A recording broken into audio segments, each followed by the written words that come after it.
This is PJNET.TV, and this is my perspective and comments. In this video segment of My Perspective and Comments, we cover politics, society here and abroad, and the events of the day that are shaping our nation.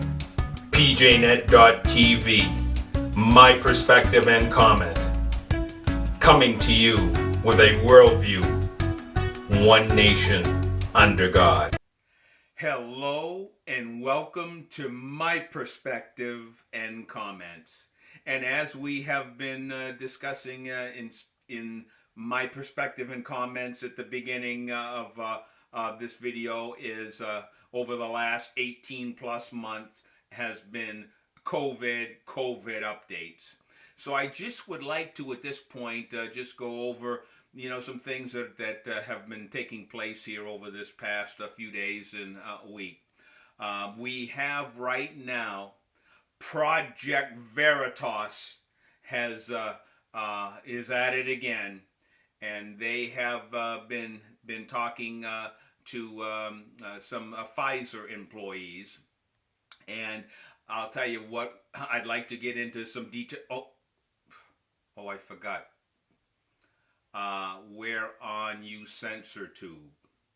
And uSensorTube, when it comes to COVID, unless it's approved by their professionals and it doesn't line up with the approved narrative, then you're banned, censored, and shut down. So I guess at this point, folks, we have to go to a free speech video platform, because uSensorTube will just not allow anything, any other voices, any other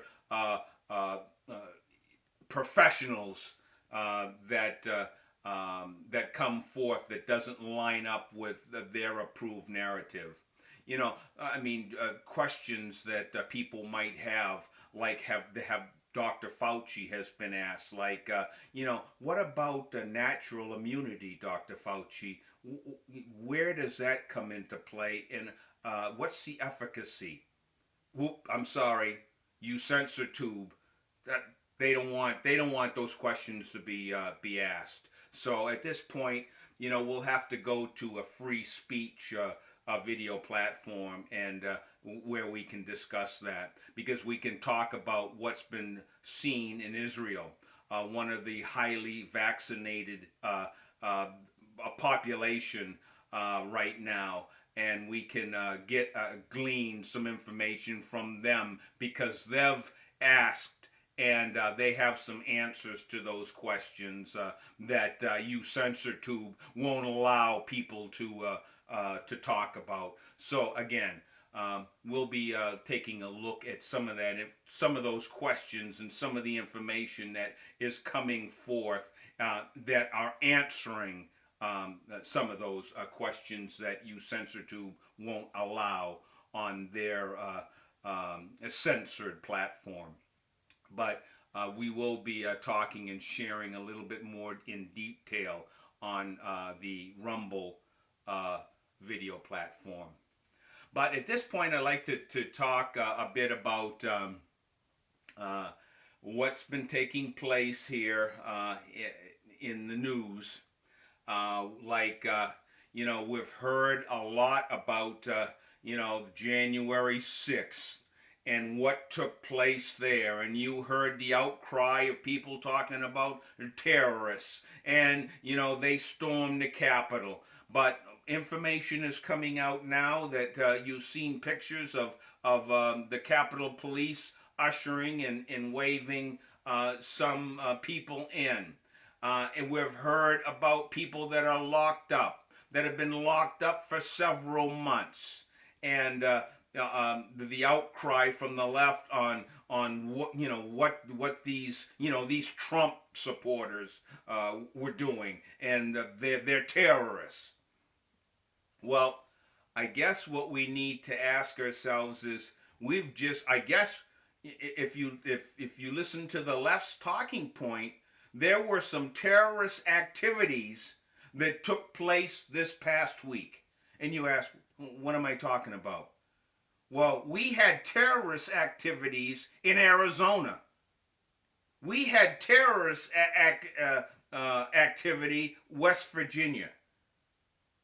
All because some senators didn't toe the Democratic far left line and were not willing to bankrupt our nation and have legislation that is against the American people. Oh, that they would stand up and say no to the Democrat machine. Who am I talking about? Joe Manchin, Democrat, surrounded this past weekend.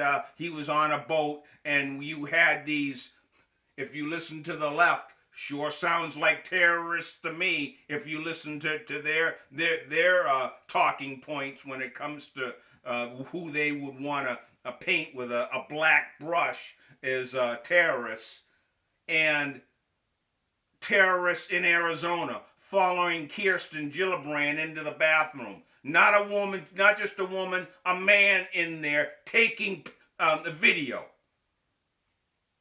Just saying, sure sounds like, if you listen to the left, that sure constitutes terrorism, and they were terrorizing those two senators, all because they're not towing the Democrat bankrupt America policy. So, yeah, that was in the news, but yet and still, were those terrorists locked up? But you've got those January 6th, lock them up for 6 months. When's the trial date? You go to New York and you get arrested, they let you out within an hour or two. But no, something different going on in the Capitol, locking people up.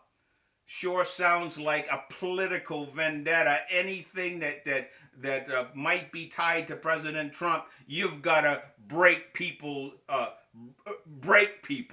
lock them up and throw away the key.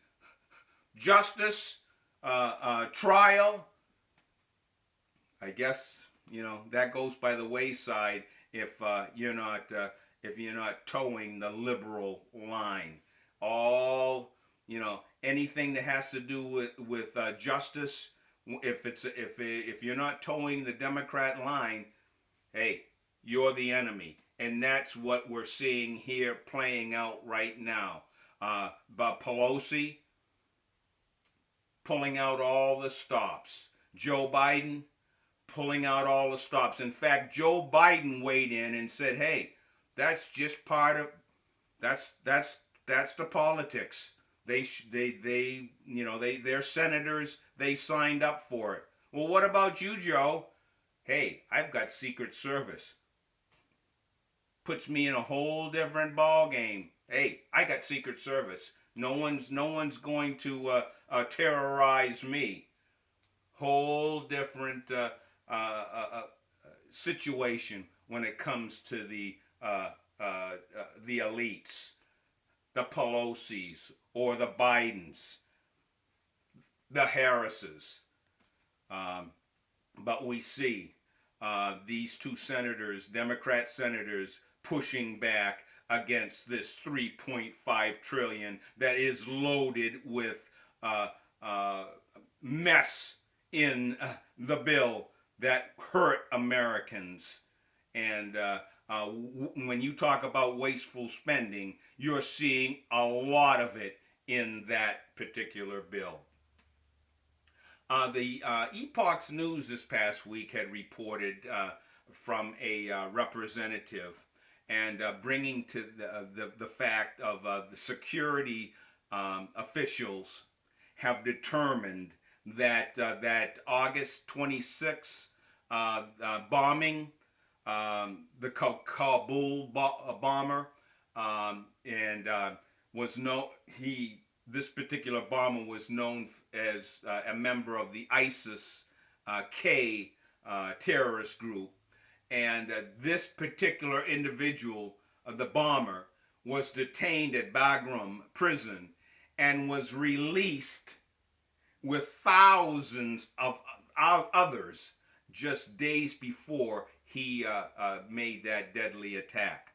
And this comes to light from Representative Ken Calvert, a Republican, California, in a statement that he was being interviewed by Fox News, and he was bringing that to light and reporting on that.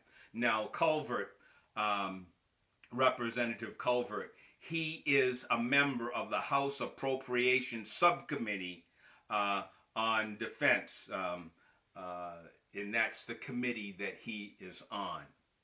So again, more information coming out about this debacle that took place in Afghanistan. And again, folks, we can't forget what took place and how we still have American citizens in Afghanistan. And we should be hearing that information every day, and not to forget what's happening in Afghanistan. Not just with our U.S. residents are over there, but we're also seeing those individuals that were part of helping the U.S. all these decades are now in jeopardy from the Taliban going in and killing and murdering them. They're vulnerable right now, and they're being sought after by this terrorist organization there. And again, we mentioned ISIS-K, but again, we know Taliban, they're terrorists. And the Biden administration has said, okay, we have to work with somebody, so I guess it's the Taliban. No strategy. And then we had Millie in Austin up there trying to, talk, about what happened. And now you've got many of the generals, Millie included, that said, well, we did brief the president, and I guess obviously the president went his own way, like he ignored the President Trump's policy of making sure that there was the Taliban met criteria. And if they didn't meet the strategic criteria, then President Trump made it very clear to the Taliban that they were in jeopardy, literally in jeopardy, if they veered from their agreed actions. But under Biden, nope, they didn't have to agree to anything, and we saw the consequence of a weak president going his own way and not even listening to his advisors and generals. So again, another example of a failure from the White House. And we are also seeing now that there are polls that are coming out more and more that are showing that there's a dip in the approval rating for Joe Biden. And I don't know if you watch NASCAR, but I'm not going to say it, but there were a lot of fans that were viewing in. I guess a reporter was interviewing a rookie driver who had won, and they were hearing a lot of cheering going on, and the reporter had to do a little tap dance here, and oh, they're cheering you, as she's talking to the NASCAR driver, but that's not who they were cheering at, and it wasn't a positive cheer that was coming out of their mouth. But again, more and more people are disappointed, and they are realizing this guy in the White House isn't up to the task. And already the world leaders know it. Our enemies know it, and now it's becoming clearer. More and more Americans are seeing the failure. And I'm not going to stop talking about, if you take a look around, go to the grocery store, take a look at the gas prices that we're experiencing right now. Are we energy independent? We were 18 months ago. Are we now? No. And it's, you can lay it right at the foot of the White House and the leadership in there right now. Joe Biden is failing, and the American people are being failed by this guy. And it's about time more and more people start speaking out and saying enough of this. Uh, Bearing our kids and grandkids with debt that they'll never be able to pay. And we need to American people need to demand a change in leadership and a demand the direction that we're going. There needs to be, the brakes need to be hit. And I'm hoping what we're starting to hear, these poll numbers as they keep dipping, there may be somebody in the administration might come up with a wake up call and say, wait a minute, we need to stop this now and maybe turn direction. Biden, though, I'm not sure if that's in his thinking, or really, I wonder what he is thinking. But we'll be covering more of this and exactly where the White House is going to drag the American people again down this road. And again, as we've mentioned too, when it comes to COVID, the mandates are still out there, and the administration is trying to use business to do their dirty work by threatening people. And I find it so ironic. If we look back 6 months ago, 7 months ago, it was, what were they doing? It came out to, oh, let's encourage. Oh, hey, get your jab and we'll give you a lottery ticket. Get your jab and, hey, you can go to the bar and get a drink. Get your jab and we got concert tickets for you. Get your jab and we got coffee. Now it's, you better get that jab or you're going to lose your job. You better get that jab, doctors and nurses and medical professionals, or you're going to be out of a job. So the whole demeanor in coaxing and encouraging, it's over. We're moving towards Australia. We're moving towards Canada, where you got the boot of police coming in. Is that next? The knock on the door. Have you gotten your shot? We see it was all encouragement. Now it's, you're going to lose your job if you don't take our mandated vaccine, which is experimental. So more to come on that. But what I would like us to take a look at now is something that was said here not too long ago by St. Fauci, as will Tucker Carlson will expand on that a little bit. But here we go. How many months before Christmas? And they're already starting to ask Fauci, what about Christmas? Are we going to have to hide away again? And well, you'll hear some commentary, some information, and some words out of the horse's mouth from Fauci regarding what might be taking place here. Another Christmas. Get ready. And Tucker goes over a little bit about where did Fauci get his, why is he the authority? And the level of the love for Dr. Fauci. And when you think back, Dr. Fauci, a year ago, no masks. Masks are they're useless till a month later, 2 months later. Oh, wait a minute, mask? Yeah, we've got to put masks on.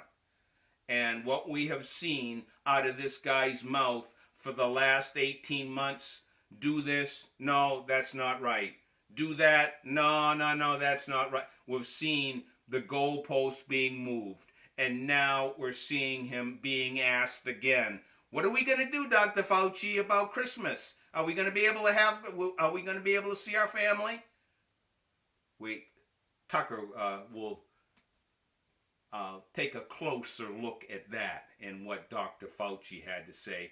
And Tucker also has Ron Johnson, Senator Ron Johnson, on with some information regarding COVID-19. So here, folks, take a look at the Tucker Carlson's information regarding Fauci and his interview with Senator Ron Johnson. Here, take a look.